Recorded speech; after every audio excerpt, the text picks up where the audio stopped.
রাজ্যপাল ইন্দ্রসেনা রেড্ডি নাল্লু আজ ধলাই জেলার ব্রুহাপাড়াস্থিত ব্রুপ এক ক্যাম্প পরিদর্শন করেন। কথা বলেন রিয়াং জনজাতিদের সাথেও। এছাড়া এখানে গড়ে ওঠা অঙ্গনওয়াড়ি কেন্দ্র ও আয়ুষ্মান মন্দির পরিদর্শন করেন তিনি। এর আগে আমবাসা সার্কিট হাউসে এডিসি প্রশাসনের ধলাই জোনালের আধিকারিকদের সাথে বৈঠক করেন রাজ্যপাল।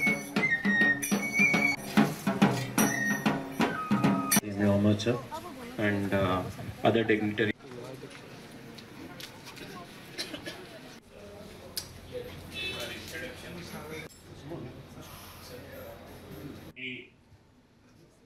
धलाई में आके उस संदर्भ में टीटीएडीसी का ऑफिसर से ट्राइबल डेवलपमेंट का एक्टिविटीज क्या है देखने के लिए, वैसे ही आपके कैंप पहले भी मंत्री जी आए थे तो फिर एक बार देखने के लिए इधर आया हूँ।